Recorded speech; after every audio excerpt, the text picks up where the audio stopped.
नमस्कार, capital TV Bihar देख रहे हैं आप और आपके साथ मैं हूं दिव्या। अगर आप भी बिहार में जमीन खरीदने की सोच रहे हैं तो उससे पहले आपको कुछ आवश्यक जानकारी जरूर जुटा लेनी चाहिए।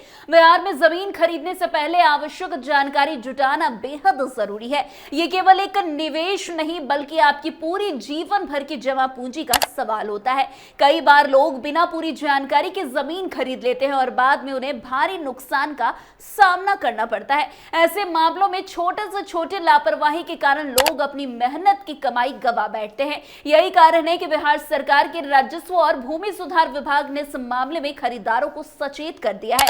विभाग ने लोगों को सलाह दी है कि वे जमीन खरीदने से पहले पूरी तरह से जांच पड़ताल कर ले ताकि भविष्य में किसी भी तरह की परेशानी से बचा जा सके। आपको बता दें, बिहार सरकार की ओर से कई महत्वपूर्ण बातें बताई गई है जिसे जानना और समझना जमीन खरीदने से पहले बेहद जरूरी है। अगर आप भी बिहार में जमीन खरीदने जा रहे हैं तो इस महत्वपूर्ण बिंदुओं पर ध्यान दें ताकि आप किसी भी धोखाधड़ी या गलतफहमी से बच सके। इस पूरी खबर में हम उन बिंदुओं का विस्तार से चर्चा करेंगे जिसकी जांच आपको जमीन खरीदने से पहले करनी चाहिए। आपको बता दें, बिहार में जमीन खरीदने से पहले सबसे पहले जांच ये करनी चाहिए कि विक्रेता की जमाबंदी यानी कि लैंड रिकॉर्ड ऑनलाइन उपलब्ध है या नहीं। बिहार सरकार ने अब जमाबंदी को ऑनलाइन कर दिया है ताकि जमीन की सही स्थिति का पता आसानी से चल सके।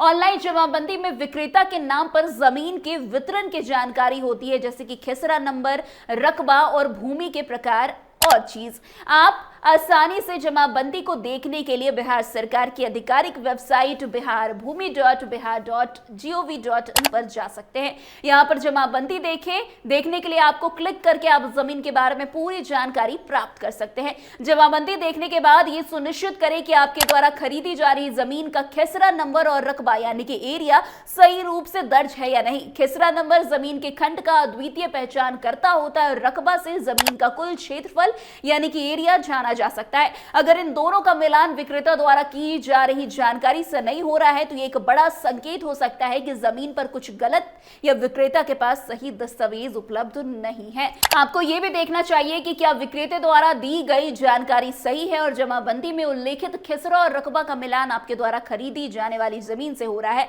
अगर विक्रेता की जमाबंदी उनके नाम पर नहीं है तो यह एक बड़ा जोखिम हो सकता है। ऐसे मामलों में यह सुनिश्चित करना बेहद जरूरी है कि विक्रेता के पास उस जमीन का पूरा अधिकार है या नहीं। अगर विक्रेता का नाम जमाबंदी में नहीं है तो उसे यह साबित करना होगा कि उसे जमीन पर वैध अधिकार प्राप्त हो। इसलिए जब आप जमीन खरीदने का निर्णय ले रहे हैं तो सबसे पहले यह जांच करें कि विक्रेता की जमाबंदी वास्तव में उनके नाम पर है या नहीं। अगर विक्रेता का नाम जमीन के रिकॉर्ड में नहीं है तो उसे जमीन के साथ हिस्सेदारी से सहमति प्राप्त करनी चाहिए और आपको उस सहमति का दस्तावेजी प्रमाण भी प्राप्त करना चाहिए। जैसे कि पहले बताया गया, यदि विक्रेता का नाम जमाबंदी में नहीं है तो उसे उस जमीन के सभी हिस्सेदारी से लिखित सहमति प्राप्त करनी चाहिए। वैसे जमीन की सहमति का मामला तब उत्पन्न होता है जब कोई व्यक्ति अपनी संपत्ति का एक बड़ा हिस्सा बेचता है लेकिन बाकी हिस्सेदारी से सहमति लिए बिना ये बिक्री वैध नहीं मानी जाती। इसलिए ये बेहद जरूरी है कि विक्रेता को जमीन के सभी हिस्सेदारी से सहमति प्राप्त हो और यह सहमति लिखित रूप से होनी चाहिए। सहमति प्राप्त करने से पहले सभी संबंधित पक्षों की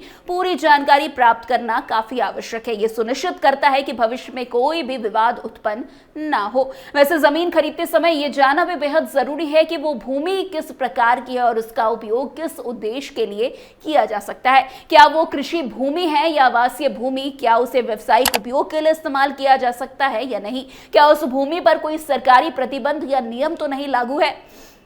वैसे भूमि का प्रकार और उपयोग का सही विवरण जानना आपको बेहद जरूरी है और कानूनी समस्या से ये आपको बचा भी सकता है।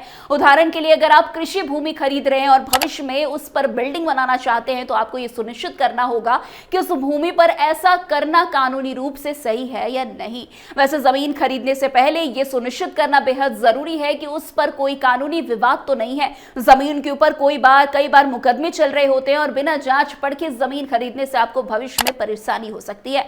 आपको विक्रेता से यह पुष्टि करनी चाहिए कि जमीन पर किसी प्रकार का कोई कानूनी विवाद तो नहीं है। इसके अलावा यह भी सुनिश्चित करें कि विक्रेता के पास जमीन से संबंधित सभी कानूनी दस्तावेज पूरी तरह से हैं, सही हैं और उन्हें किसी प्रकार की कानूनी चुनौती का सामना तो नहीं करना पड़ सकता है आने वाले समय में। वैसे जमीन के मूल्य का भी सही मूल्यांकन भी एक महत्वपूर्ण कदम माना जाता है। कई बार लोग जरूरत से ज्यादा कीमत चुकाते हैं या फिर कुछ मामलों में कम कीमत पर जमीन खरीदने की कोशिश करते हैं, जो बाद में हानिकारक साबित हो सकता है। ऐसे में आपको यह देखना चाहिए कि विक्रेता ने जमीन का मूल्य सही तरीके से तय किया है या नहीं। इसके लिए आप सरकारी मूल्यांकन से भी मदद ले सकते हैं। बिहार सरकार की भूमि मूल्यांकन प्रणाली के तहत जो है आप इसकी जानकारी ले सकते हैं और जमीन के सही मूल्य का अनुमान लगा सकते हैं। वैसे जमीन खरीदते समय यह सुनिश्चित करना भी बेहद जरूरी है कि विक्रेता की पहचान सही है या नहीं।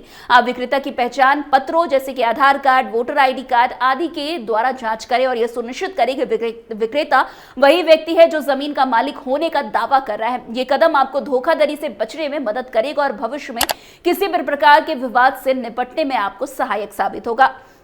वैसे जमीन खरीदने के बाद आपका पंजीकरण करवाना भी बेहद जरूरी है। भूमि के पंजीकरण से संबंधित सभी कागजात को ध्यान से जांच और सुनिश्चित करें कि वो पंजीकरण सही तरीके से किया गया है कि नहीं।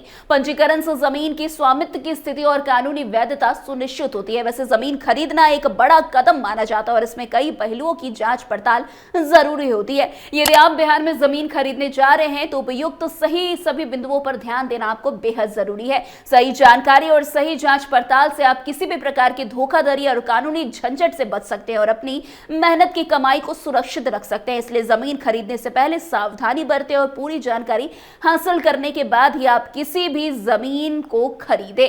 तो आज की इस खबर में बस इतना ही। अन्य खबरों में हमारे साथ ऐसे आगे बने रहें और देखते रहिए। तब तक के लिए कैपिटल टीवी बिहार। धन्यवाद।